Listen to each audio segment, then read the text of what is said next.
Okay, this is a very, very important insert right now. We're going to be talking about power reading. Now, this is as you can see right now, the way my method is working is we're looking at C, D, E. We get B below middle C. We're working on gradually introducing one note at a time. At this level right now, kids can actually learn the using the EGBDF formula and FACE. Every good boy does fine. Empty garbage before dad flips. You can come up with your own little sayings on the lines, EGBDF. They can also start memorizing the spaces, FACE. You can play games. How fast can you say it? EGBDF. Car games, what's the fourth line? And have them guess D, and you can have the kids participate that way. It's very, very important for them to understand the lines and the spaces at this stage, even though they're not working on material in my program that are using these lines and spaces that high yet. By them learning the lines and space formulas, they will be able to choose pieces of their own and understand. It says right here, choose music you want to play and begin reading the notes. With regular practice, you will soon find yourself reading those melodies and hearing their favorite tune of yours. So you might have to sit down and take a little bit of time because it's not going to go as quickly as my Piano for Kids tunes. But I think you'll find that because Piano for Kids tunes are only working with a few notes. But these, when you start looking at some pop tunes, Disney songs, or whatever you might be looking at for your favorite tune, will be created with a variety of notes. Okay, and that's where the lines and spaces are going to come in handy. You have to know what the lines and spaces are. So it's very important to be looking at that now. And it's best to start with slow songs, keeping the slow songs if you want to choose things outside of your lesson plan. And it's best to start with songs that are in the key of C, where you have no sharps or flats. Okay? Now, the notes below the staff are real important to look at too. We have B, A, G, and F. Okay? If they go down, they're going to go down right here. So middle C is here, then you have B, A, G, F. Okay? And if you go above the staff, okay, the F is up here. You're going to go up here, G, A, B, C. Now, what's interesting here, you'll find, is the face formula. Okay, the face formula you're going to find is it works for the spaces, FACE, but it also works for above the staff and below the staff. Okay, so pay extra attention to that. You'll find that starting with the very top line of the staff is the F, which is up here. And if you go A, C, E, F, A, C, E will be the list of the lines. Top line, next line, second line above the staff, and the third line above the staff would be the E. Now, if you could do the same thing, bring the face formula down where the E of the word face is the first line. First line below the staff is the C. Second line below the staff is the A. Third line is the F. So you can use the face formula in various parts. Okay? So that's very important. Now, we're also going to be introducing something that is very important too. You're going to start seeing my tunes, again, are written around the key of C. No sharps or flats for now. Okay? We will be getting into heavy usage of the sharps and flats further in my material. But right now we're dealing with stuff where it's all no sharps or flats. So let me show you what a sharp is. Now, the sharp is the very next note to the right. Okay, we have a C sharp. Okay, it moves right up. Now remember, a sharp or flat does not have to be a black note. Here's a D sharp. Here's an E sharp. See how it goes to the very next note to the right? Next note higher. F sharp, G sharp, A sharp, and a B sharp. See, the B sharp is the same as C? Okay? Isn't that interesting? A sharp or a flat does not have to be a black note. People see all these black notes here, they think they're all sharps. It doesn't have to be a black note, okay? So now you learn something. So the sharp, next note higher, very next note higher. And we have the flat, very next note lower, okay? Let's take a look at that. D flat is my example here, okay? And again, you want to find all these on the piano. Let's go to C flat. It'll be right here. D flat is here. E flat is here. F flat. See the F flat? G flat. A flat, B flat,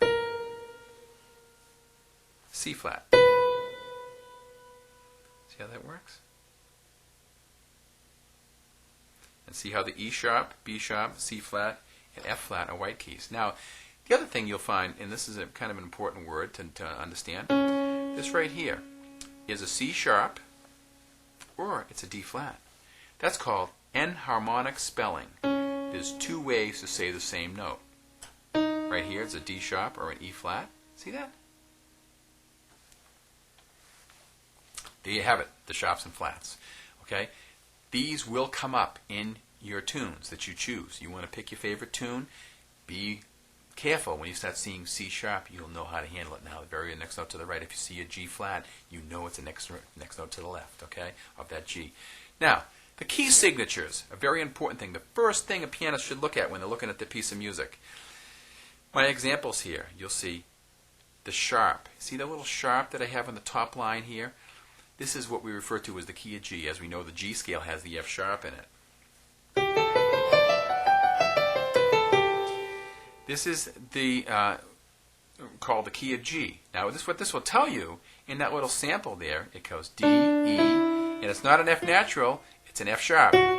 So it tells you that all the Fs you're going to see will be sharp. Now, the next example, you'll see F, G, and if you look at the key signature, it's telling you that the B flat is on the third line. And notice how it looks like a little B. That's the sign for a flat. And the sharp looks like a little checkerboard. Okay? So right here, and the B flat is down here and up here. So that saves you from having to write the flats on every single note. If you saw a bunch of B flats on a piece of music, you wouldn't have to write it because it already had it. Like it's kind of like a sign, a road sign. It tells you all the B's in this piece will be sharp or flat.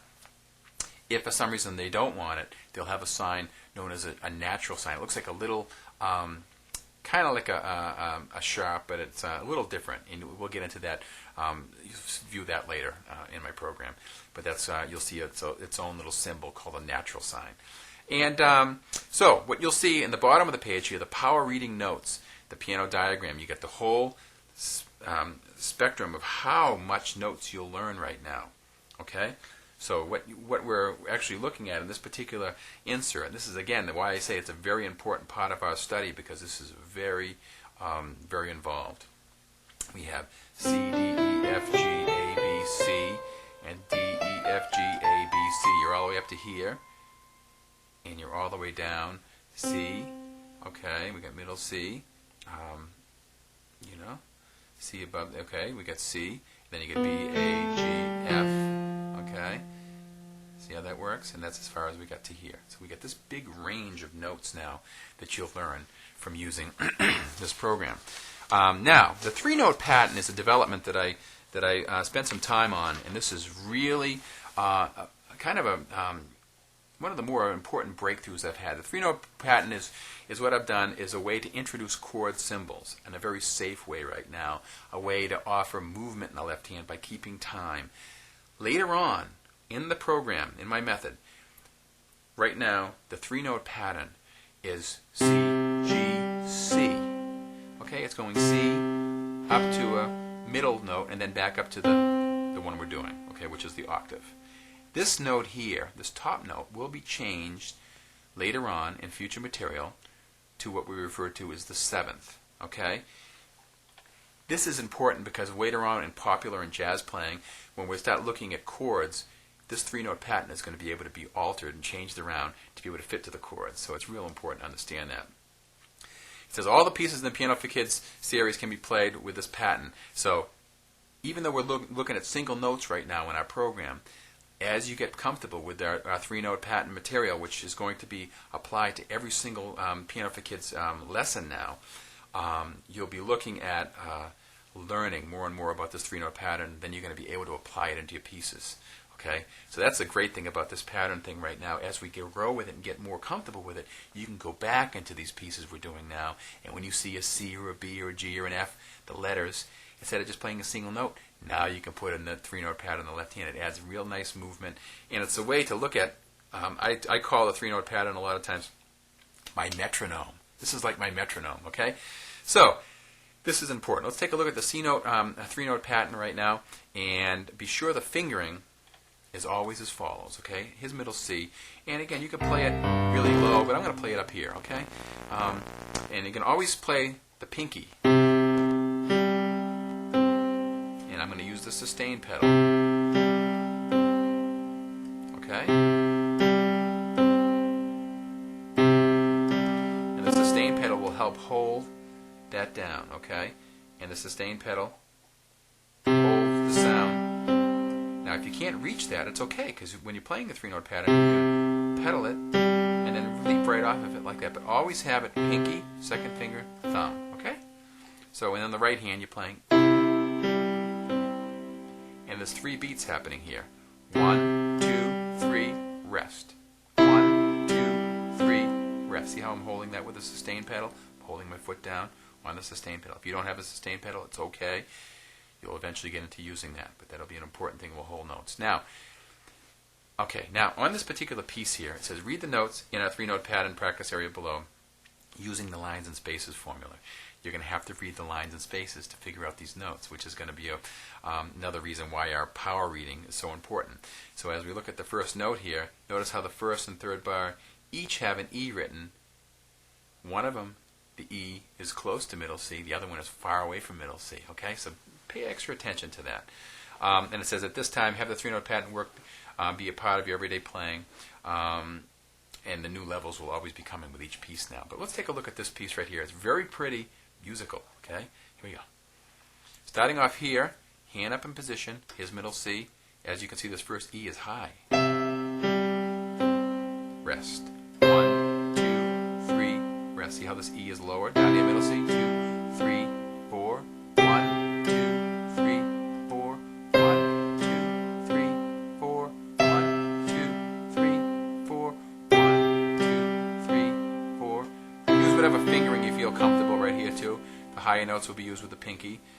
Up here, third line now. 1, 2, 3 to the G. 2, 3, 4, C. 2, 3, 4.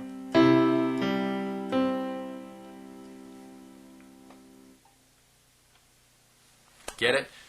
Very important part of our study. So, as we're looking at the three-note pattern, realize that it's going to hold a very important part, even at a professional level, for our chord playing down the road. Right now, we're looking at it as a very beginning exercise and a technique that's going to show you how to make pretty music and keep your left hand moving now. Your left hand hasn't been doing all that much, but now it's going to start moving a little bit.